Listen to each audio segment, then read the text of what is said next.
Shalom, puji Tuhan, kita kembali lagi untuk dapat bersama-sama belajar firman Tuhan.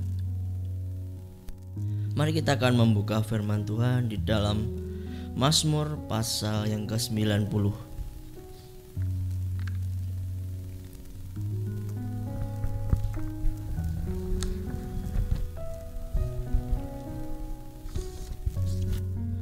Mazmur pasal yang ke-90 membaca. Di dalam pasal ini saya akan membacakannya dengan cepat.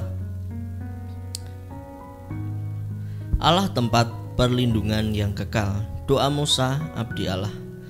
Tuhan, Engkaulah tempat perteduhan kami turun-temurun. Sebelum gunung-gunung dilahirkan dan bumi dan dunia diperanakkan, bahkan dari selama-lamanya sampai selama-lamanya Engkaulah Allah.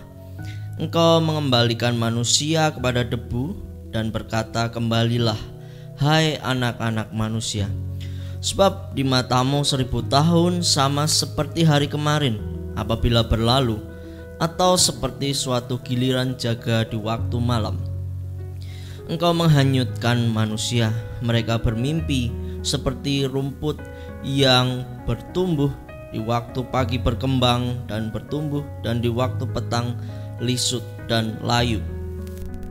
Sungguh kami habis lenyap karena murkamu, dan karena kehangatan amarahmu kami terkejut.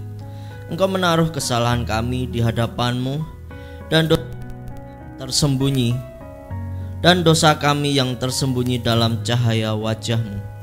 Sungguh sekali kami berlalu karena gemasmu. Kami menghabiskan tahun-tahun kami seperti keluh. Masa hidup kami 70 tahun, dan jika kami kuat 80 tahun, dan kebanggaannya adalah kesukaran dan penderitaan, sebab berlalunya buru-buru dan kami melayang lenyap. Siapakah yang mengenal kekuatan murkamu dan takut kepada gemasmu? Ajarlah kami menghitung hari-hari kami sedemikian, hingga kami beroleh hati yang bijaksana. Kembalilah ya Tuhan, berapa lama lagi? Dan sayangilah hamba-hambamu. Kenyangkanlah kami di waktu pagi dengan kasih setiamu, supaya kami bersorak-sorai dan bersukacita semasa hari-hari kami. Buatlah kami bersukacita seimbang dengan hari-hari Engkau menindas kami, seimbang dengan tahun-tahun kami mengalami celaka. Biarlah kelihatan kepada hamba-hambamu perbuatanmu, dan semarakmu kepada anak-anak mereka. Kiranya kemurahan Tuhan Allah kami atas kami, dan teguhkanlah perbuatan tangan kami. Ya, perbuatan tangan kami teguhkanlah itu. Puji Tuhan. Ya, Bapak Ibu Saudara sekalian, ya kita sudah sering mendengar Mazmur di pasal 90 ini, terutama ya di ayat yang paling terkenal, di ayat 12.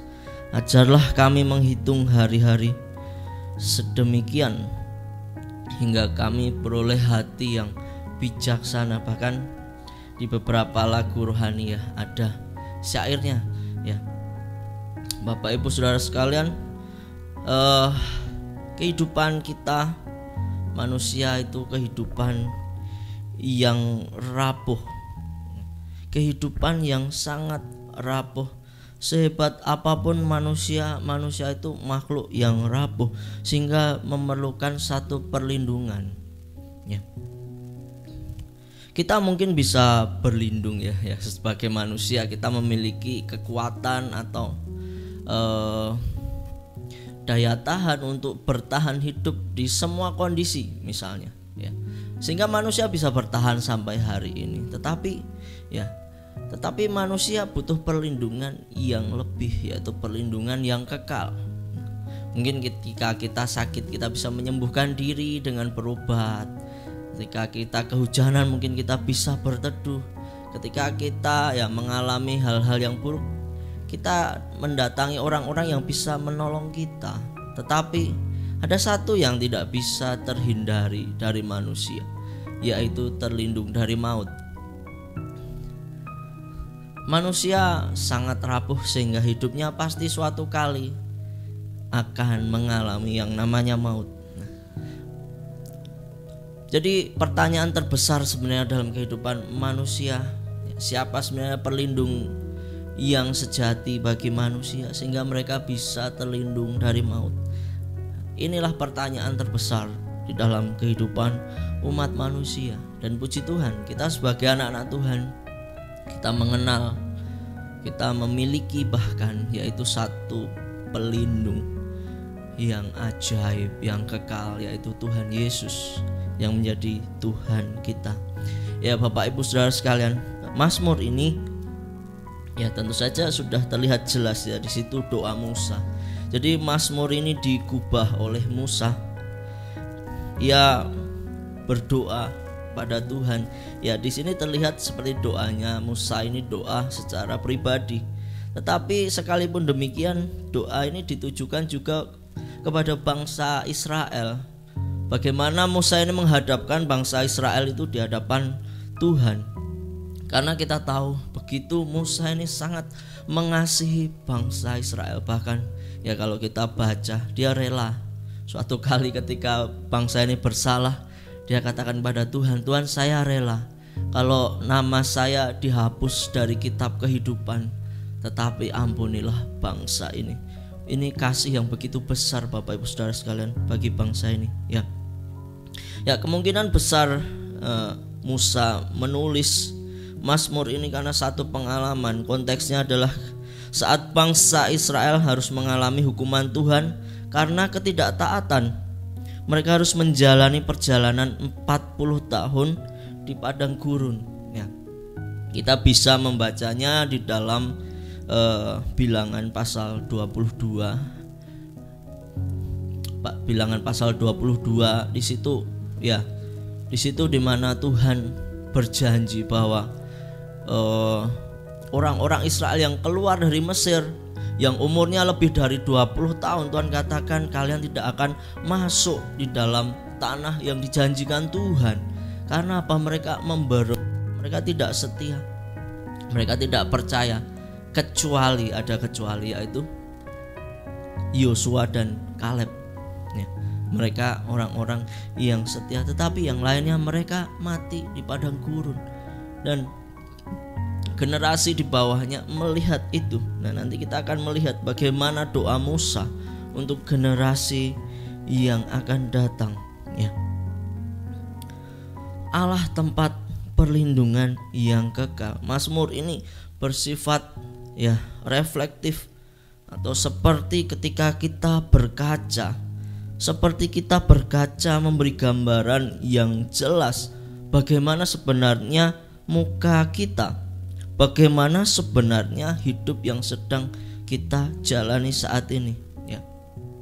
Ya manusia memiliki 3 fase besar di dalam kehidupan ya. Kita tahu yang pertama adalah yaitu kelahiran. Kalau nggak ada kelahiran ya nggak ada kehidupan. Lalu yang kedua adalah ya menjalani kehidupan itu sendiri. Nah fase yang ketiga adalah kematian. Manusia semuanya akan mengalami itu. Tidak ada manusia yang tidak mati Bapak Ibu Saudara sekalian ya, kecuali ada beberapa hamba Tuhan yang diangkat Tuhan langsung, seperti Elia, seperti Henokh yang tiba-tiba hilang ya. Kita tidak tahu kematiannya ya. Tapi pada dasarnya manusia semua akan lahir, akan menjalani kehidupan dan mati. Nah, kebanyakan manusia terpikat atau terlena pada bagian yang kedua, karena ini bagian yang paling panjang dari kehidupan, yaitu ketika menjalani hidup. Bahkan banyak di antara manusia menjalani hidup tanpa arti. Ya, saya membaca satu kisah. Suatu kali ada seorang dia suka berselancar di internet dan mencari website-website yang unik. Nah, orang ini ketemu satu website di mana websitenya ini adalah tentang 1 detik kematian ya. Jadi ini sebenarnya website iseng, tetapi orang ini masuk di situ. Jadi ketika orang itu memasukkan namanya, tanggal lahirnya, nah website itu akan memberitahu kapan dia akan mati. Nah ini memang sebenarnya hanya website yang buat seru-seruan, atau bukan website yang beneran yang bisa meramal kehidupan manusia. Tetapi ya dia penasaran ya. Lalu dia masukkan namanya, dia masukkan tanggal lahirnya dan sebagainya. Nah, akhirnya keluarlah satu tanggal yang menentukan di mana kematiannya. Nah, lalu dia lihat, ternyata 20 tahun lagi saya mati. Nah, 20 tahun berapa menit sekian detik. Wah, setelah itu dia berpikir, waduh, berarti 20 tahun itu tidak lama. Nah, lalu dia begitu gemetar, lalu dia pulang. Akhirnya dia berjanji dalam hidupnya, hidupku ternyata tidak lama lagi. Nah, setiap kali dia membuka laptopnya, detikan dari website itu yang menunjukkan tanggal kematiannya semakin berkurang. Nah, kemarin mungkin 20 tahun sekian hari. Nah, sekarang tinggal 19 tahun sekian hari, seperti itu. Semakin hari semakin berkurang. Nah, dia semakin deg-degan. Nah, tetapi luar biasanya, nah orang ini mengambil hikmah dari itu. Nah, dia mencoba menghitung hari-harinya dan dia mulai melakukan hal-hal yang baik. Dia tinggalkan pekerjaannya yang dianggap sebenarnya mungkin itu hanya untuk kesenangannya sendiri. Dia mulai melakukan hal-hal yang berguna. Dia mulai melakukan hal-hal yang membantu orang lain, yang membuat dirinya berarti dan berharga. Nah, Bapak Ibu Saudara sekalian, dari cerita ini kita bisa melihat bahwa ada satu pelajaran. Ketika kita ingat satu hari kematian kita, maka kita juga ingat betapa bernilainya kehidupan kita, ya. Betapa bernilainya kehidupan kita ketika kita juga mengingat akan kematian kita. Nah, maka firman Tuhan juga katakan lebih baik kita datang di tempat di mana orang mati dan dimakamkan daripada pergi ke pesta. Karena apa? Disitulah kesudahan manusia. Di situ membuat kita bijak sana untuk menghitung hari-hari kita.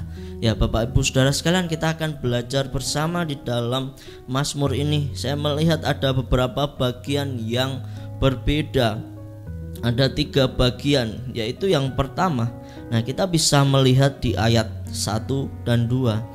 Nah, di situ dikatakan, Tuhan, Engkaulah tempat perteduhan kami turun temurun. Sebelum gunung-gunung dilahirkan dan bumi dan dunia diperanakkan, bahkan dari selama-lamanya sampai selama-lamanya Engkaulah Allah. Nah, ini sebuah orientasi ya. Orientasi itu pandangan yang mendasari pikiran kita, perhatian kita, atau kecenderungan kita untuk kita melakukan apa. Nah, kita memandang tentang Allah, memahami Allah, yaitu Allah sebagai Allah yang pelindung. Dia memberi berkat kepada kita, Dia mengasihi kita ya.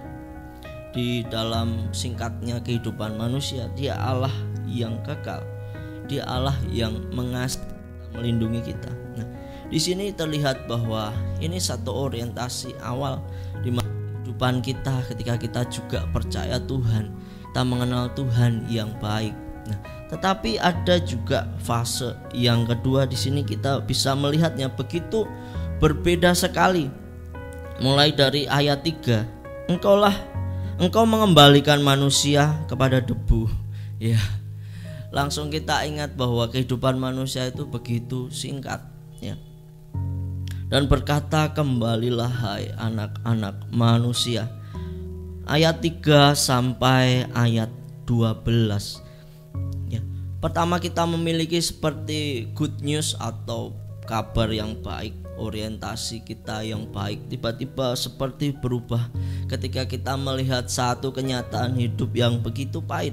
Nah, di situ kita lihat ya, ini sebuah kenyataan yang hidup seakan yang tidak menyenangkan, yang tidak kita inginkan. Di situ dikatakan manusia itu fana, pasti akan kembali seperti debu ya. masa aktif Bapak Ibu Saudara sekalian, seperti pulsa kita. Ya, ketika kita mengisi pulsa di situ ada masa aktifnya. Anda bisa memakai kuota ini, internet ini sampai 30 hari. Setelah itu mati kalau tidak diisi.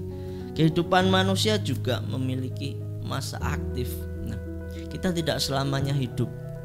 Ya, Khairil Anwar dia dalam puisinya menulis, ya aku ingin hidup 1000 tahun lagi.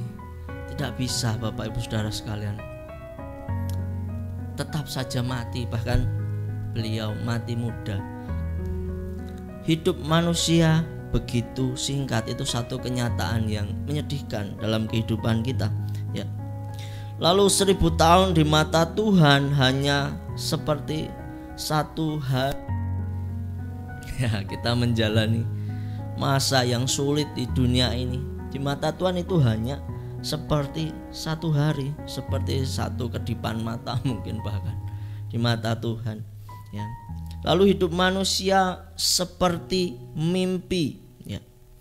Ya, kita serasa baru kemarin kita kecil, diasuh orang tua, tiba-tiba saat ini kita melihat diri kita, aduh kok aku sudah umur segini.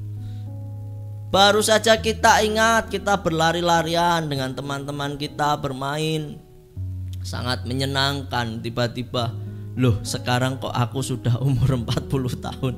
Loh sekarang aku kok sudah umur 60 tahun. Loh sekarang kok aku sudah umur 70 tahun. Semuanya seperti mimpi Bapak Ibu Saudara sekalian. Cepat sekali berlalu, seperti mimpi yang serasa, ya, kita kalau bangun itu gak terlalu ingat mimpi kita, dan itu cuman sebentar sekali, ya. Lalu juga dikatakan seperti rumput yang pagi tumbuh lalu malam menjadi kering atau lisut, ya.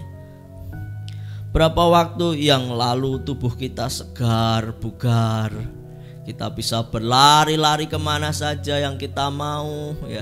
Katanya masih muda, ayo mumpung masih muda kita kemana saja.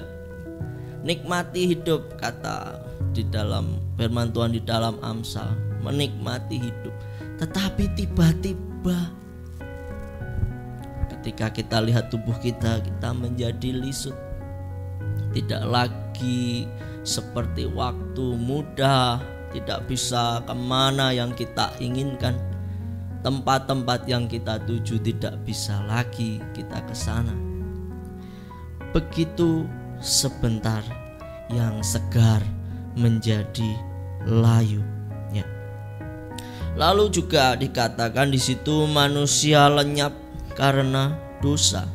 Karena dosa itu manusia mati. Ya, kita tahu sebelumnya, ya, manusia hidup sebelumnya tidak mengenal kematian, ya. Tidak ada dikatakan di situ umur manusia sebelumnya, atau juga kita bisa mengartikan tidak ada waktu. Nah, Bapak Ibu Saudara sekalian, saya memperkirakan waktu itu terlahir karena sebuah dosa. Kalau dosa tidak ada waktu, karena kekal itu nggak perlu diwaktoni, ya kan? Ya. Waktu terlahir karena dosa, menghasilkan waktu yang terbatas di dalam kehidupan kita.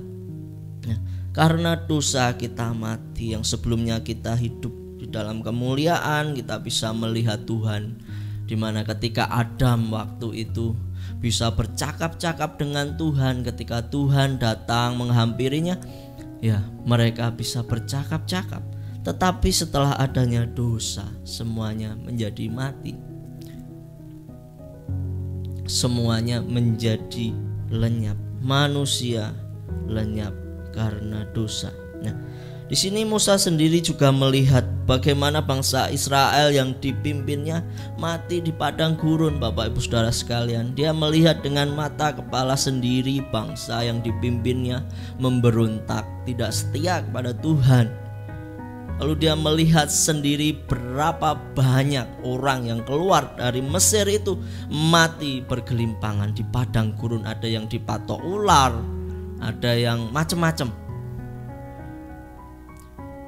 Musa melihat semuanya itu, maka dia melihat, waduh, manusia ini kehidupannya begitu berat dan celaka.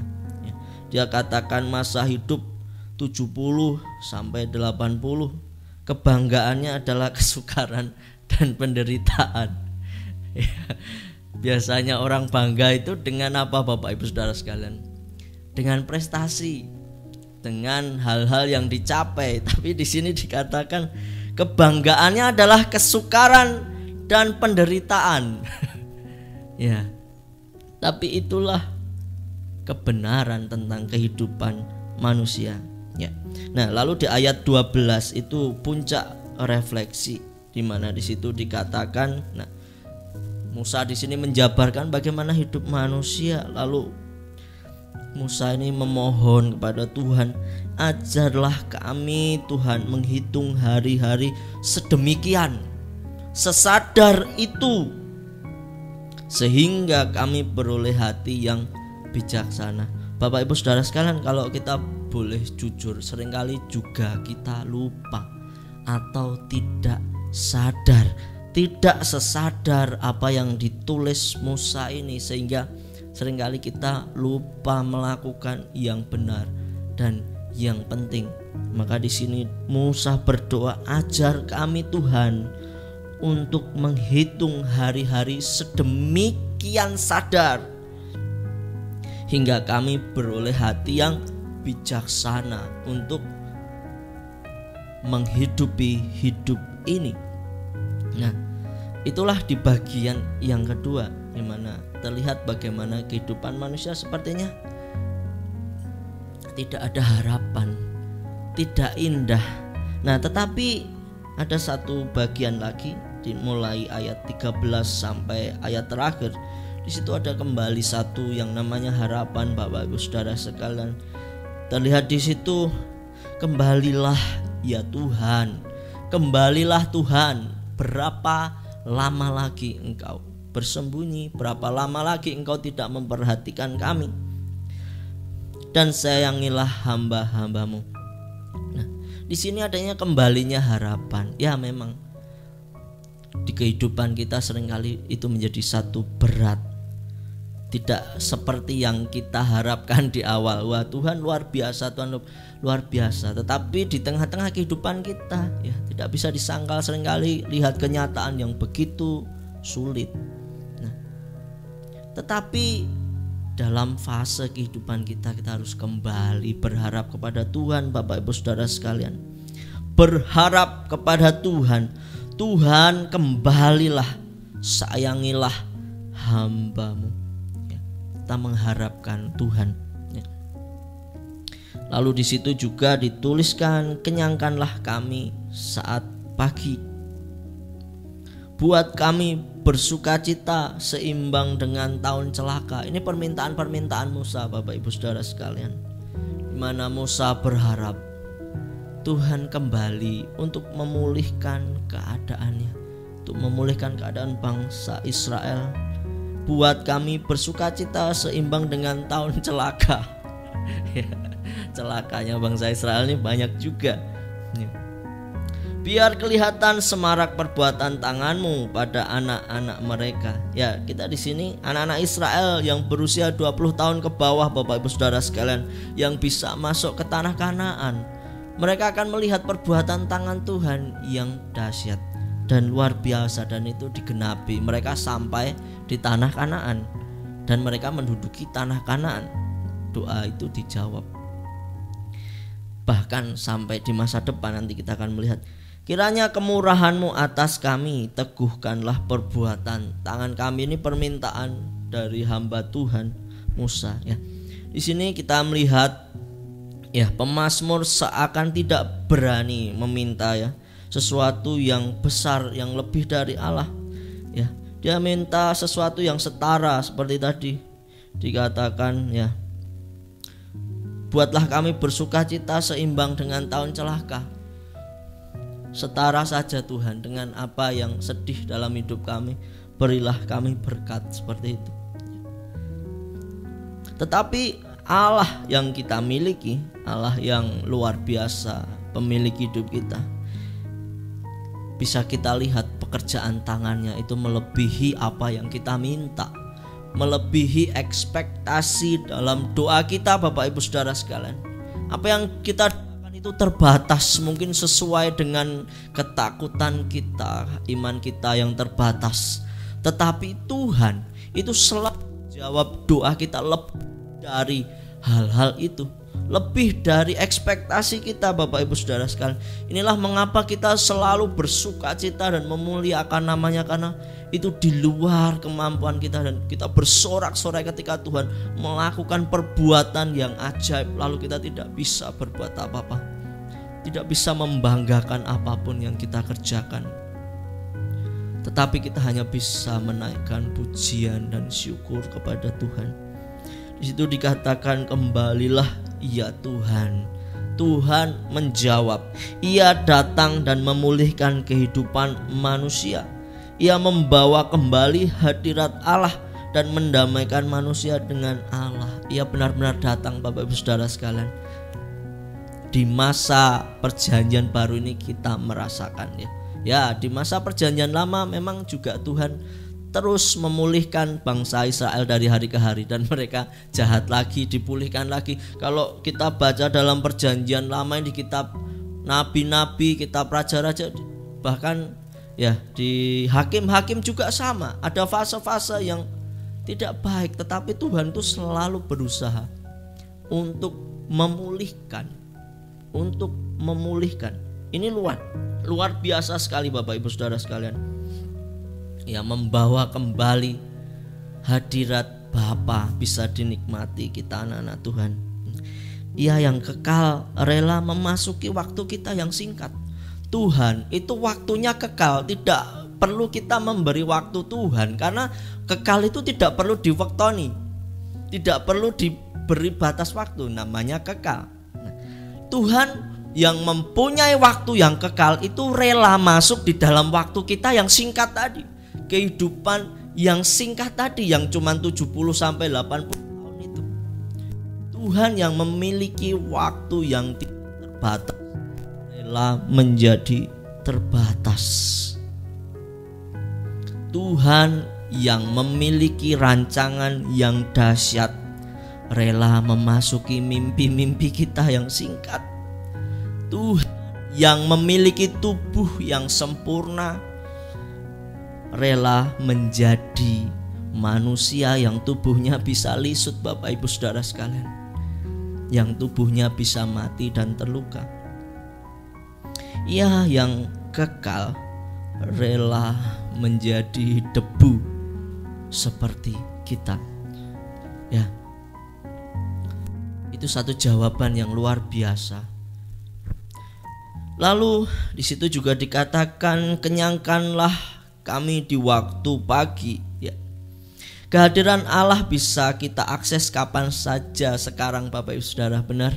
Karena apa? Tuhan sudah mendamaikan kita dengan Bapa. Mau kita mau tidur, bahkan di dalam mimpi Tuhan bisa berbicara. Bahkan dimanapun berada kita bisa berbicara dan menikmati persekutuan dengan Tuhan.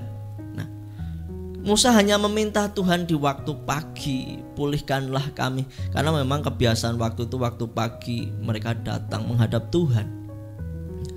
Tetapi Tuhan menjawab lebih. Tidak hanya di waktu pagi, Bapak Ibu Saudara sekalian, tapi di semua waktu Tuhan memberi kita lebih dan lebih.